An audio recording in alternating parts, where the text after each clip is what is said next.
Selamat malam warga Kota Kupang. Saat ini kita perlu waspada karena jumlah kasus aktif semakin meningkat, jumlah kematian pun makin meningkat. Ada pelbagai pembatasan sosial yang dihimbau oleh pemerintah, mengikuti protokol kesehatan. Bahkan ada yang tidak kemana-mana, tetapi positif. Apa persoalannya? Apa penyebabnya? Saudara, kalau saudara dites negatif saat ini, bukan berarti saudara aman. Ya. Besok saat lengah, virus bisa masuk ke dalam tubuh saudara. Dan kalau diperiksa, pasti positif. Malam hari ini saya membicarakan tentang yang namanya titik lengah. Kita tidak waspada, kita teledor. Akibatnya virus masuk ke dalam tubuh. Ada beberapa titik lengah. Yang pertama dalam keluarga. Dalam keluarga kita sendiri, meskipun kita sudah isolasi, di dalam keluarga bisa terjadi. Bagaimana itu bisa terjadi? Kita makan bareng, buka masker. Kita doa bersama, buka masker. Kita ajak cleaning service misalnya, tukang pel dari luar, tidak pakai masker. Kita foto bersama, tidak pakai masker. Acara kumpul keluarga, acara makan bersama dengan teman-teman yang tidak serumah. Bahkan bapak atau ibu atau anak yang pulang kantor, ya, tidak menanggalkan pakaian, maskernya dibuang begitu saja, tidak mencuci tangan. Bisa saja kita kejangkit.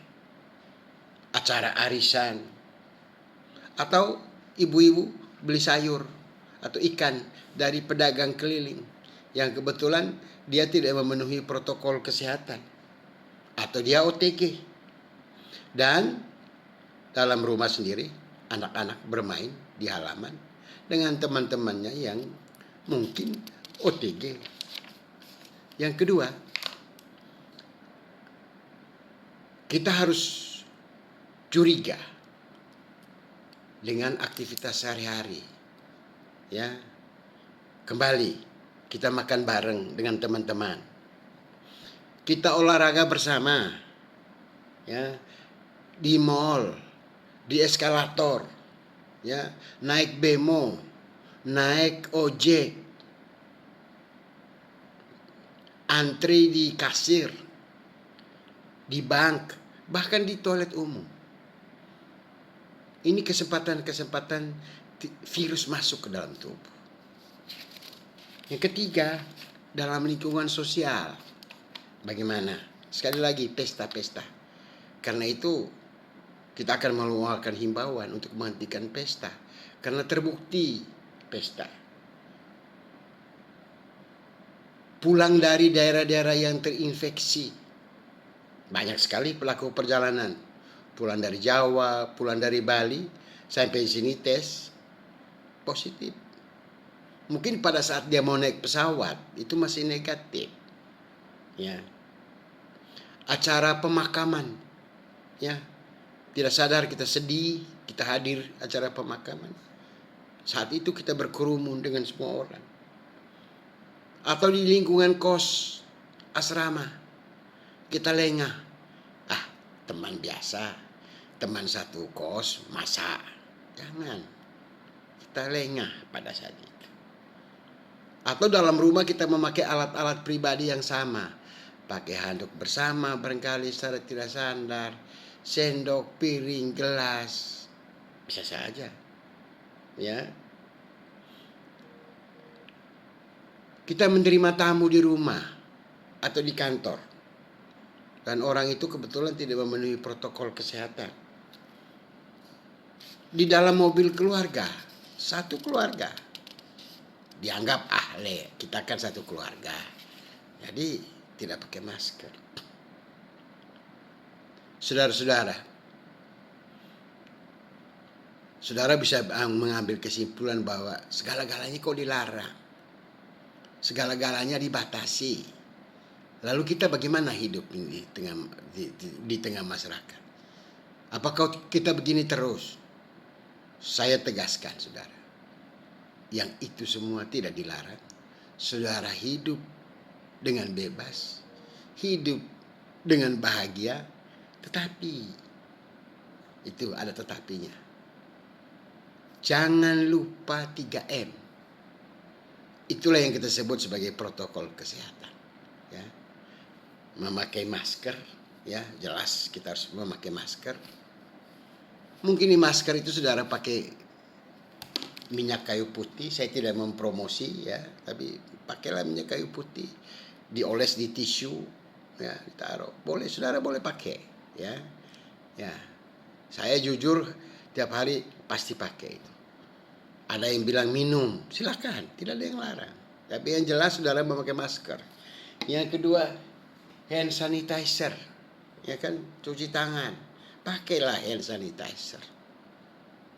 Jaga jarak. Yang ketiga, jaga jarak 1-2 meter. Selama kita bisa mendengar dengan baik, ngapain rapat-rapat? Kan kita sudah tahu semua, kita tidak berciuman, cipika-cipiki, cium hidung, tidak.